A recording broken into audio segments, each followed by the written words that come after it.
Oh, wasting time. There's no time for sneezing. Hey, I'm Dan, and this is Puzzle File. Today I'm doing a little speed puzzling practice. So before we take a look at the puzzle, there is a special reason that I'm practicing my speed puzzling right now. And that's because coming up in September, I'm going to be competing in my first ever official speed puzzling contest at Puzzle Jam South. If you haven't heard about Puzzle Jam South yet, this is the first year that they're doing it. It's a weekend-long puzzle event happening in Decatur, Georgia, right outside Atlanta. It'll be taking place September 8th through 10th. The whole thing is being put together by 4 awesome puzzle people, so I'm really excited for this. It's puzzle makers Janelle from 3 Cat Max and Tara from Chestnut and Hemlock, and Instagrammers Diane at Bizzle's Puzzles and Jamie at puzzle_pun. If you're familiar at all with the Puzzle Parley that takes place every 2 years in the Northeast, this event is sort of modeled after that one. Tara from Chestnut and Hemlock told me that the creators of Puzzle Jam South had such a good time at the Puzzle Parley that they didn't want to wait 2 years for another one. And they also thought it would be a great idea to do a similar event in a totally different region, so that some people who couldn't get to the Puzzle Parley because of where it is maybe could attend this event. And I'm one of those people who was super excited that there was a big puzzle event coming to the South. I live in New Orleans, so Atlanta is very doable for me. So like with the Puzzle Parley, Puzzle Jam South is really focused on puzzle makers. So there's going to be puzzles for sale, puzzle cutting demonstrations. There's going to be scroll saws out that you can just play around on if you know what you're doing.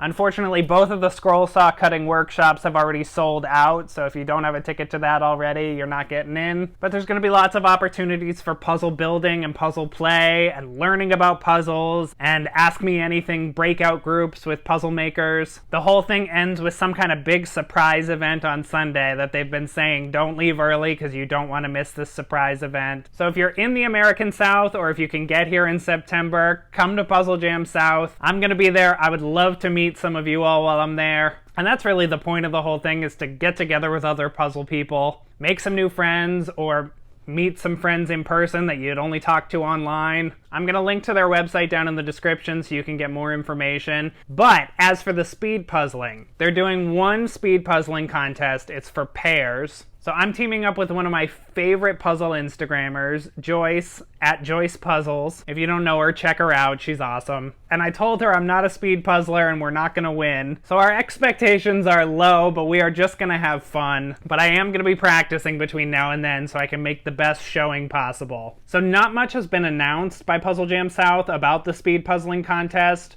We know that it's going to be an original puzzle that's being created just for this event by 3 Cat Max and Chestnut and Hemlock. But we don't know anything about the piece count, the material the puzzle will be made from, how much time is going to be allowed for the event. So I'm kind of starting from square one with speed puzzling, so I'm just going to be practicing with a bunch of different types of puzzles between now and then. Today I'll be taking on this 500-piece Ravensburger called Pool of Spools.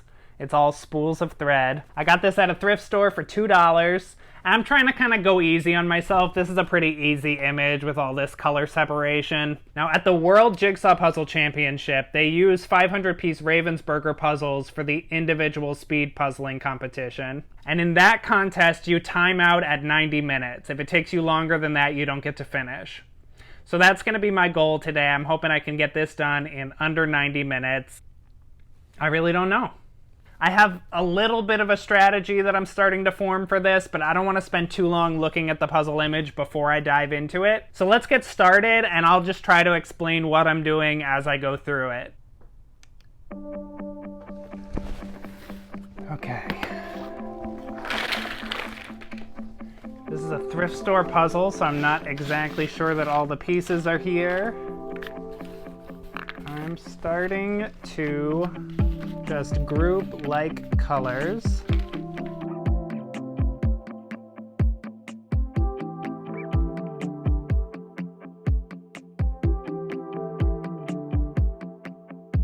And I'm making a pile for any pieces that are the labels on the spools. I'm not particularly trying to separate out edges right now.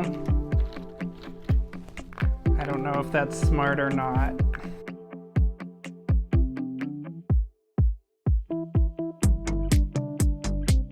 So far, I feel pretty fast. I don't know if I should be doing this much sorting, or if I should already be trying to build. But this puzzle is just so sortable that I think I'm gonna keep going with it.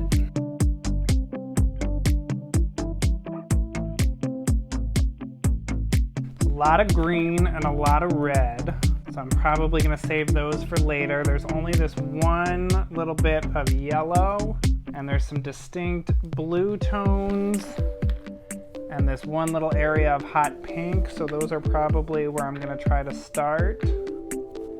I do feel like I'm spending too much time sorting. Might start building some things as I go.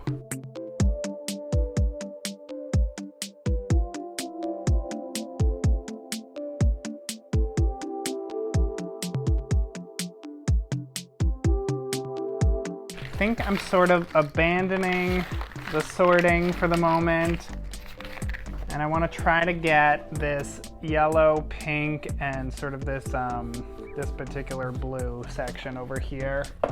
Start working on that. Once I have that laid, then that gives me something to build off of. Seeing if I see anything else that fits. Okay, we'll come back to that.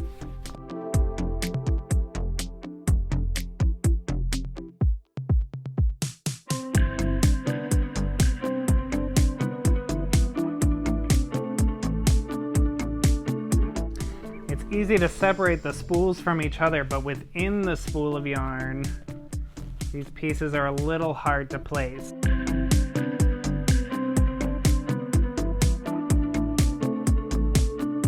Okay, that feels good. Having that little section done gives me somewhere to go from.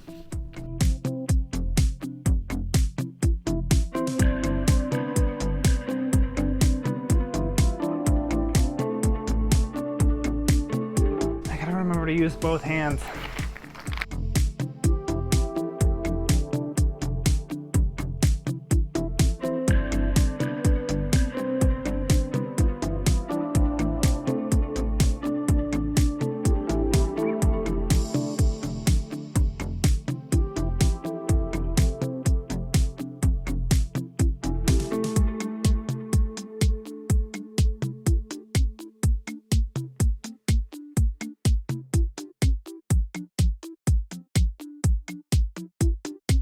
I think I'm gonna have to start working on these labels pretty soon.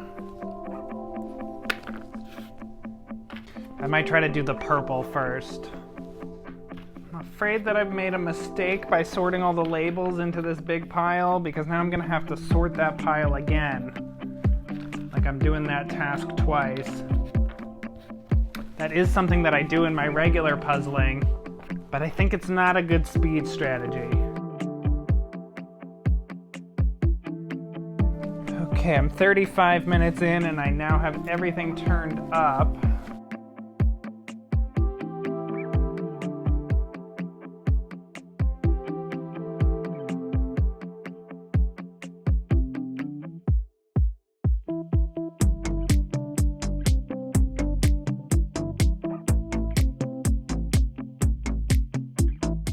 All these round edges.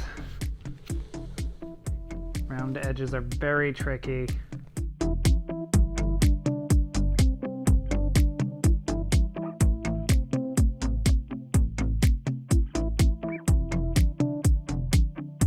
That's all my purple done. I'm about 45 minutes in. That's halfway to the 90-minute mark, and I feel like I might do it. I think I could maybe do it.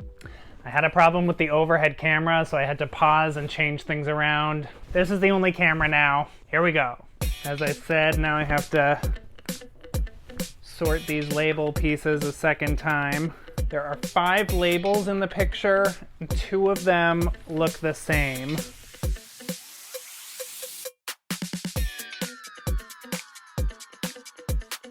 Yeah, this feels like time wasted.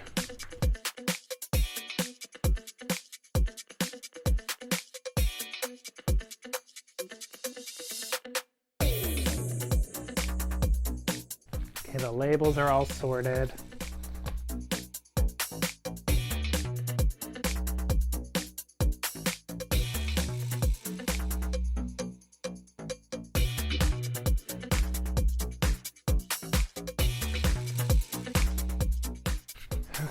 3 labels done. I just have the 2 that look alike.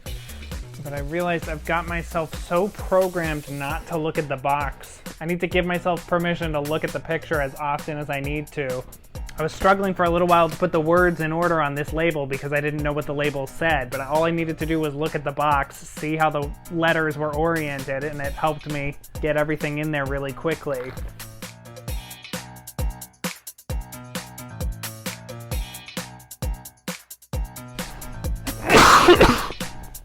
No wasting time! There's no time for sneezing!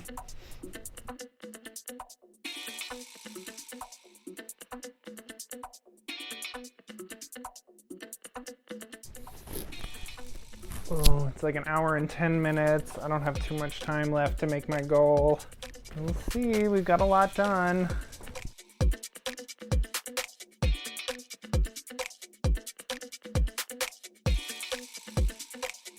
Okay, I got like 15 more minutes to make my goal. I think it's possible I could still do it. Although I do just have the hardest parts left.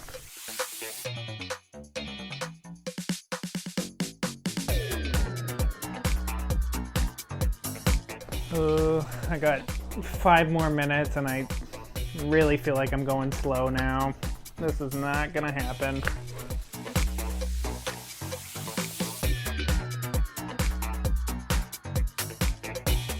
Okay, that's 90 minutes, so if I was at Worlds, I would have timed out right here.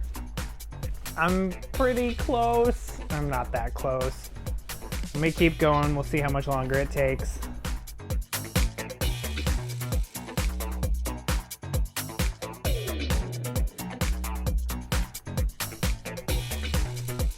Last piece. 137.02.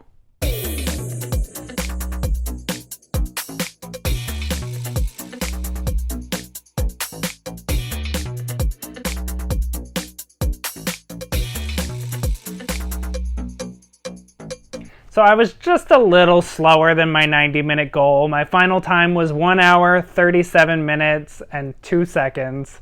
I'm not too focused on the time right now, because really I'm just trying to get some more experience speed puzzling, trying to let my brain get used to the idea and start working out some strategies. So what did I learn? My big takeaway today is to understand that speed puzzling is not just puzzling the same way that you always do, but faster.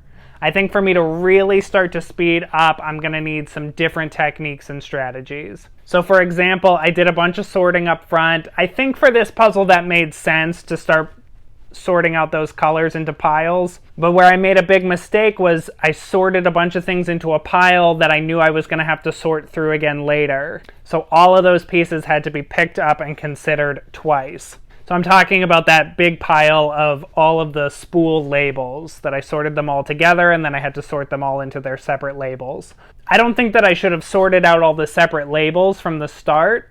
I think I could have just left them all in the big slush pile, and then once I was ready to start working on them, go in and just pull out this label and then just pull out this label so that you're only sorting once. Another thing I realized is I have so trained myself to not look at the box image too much because it kind of spoils it for you when you're puzzling.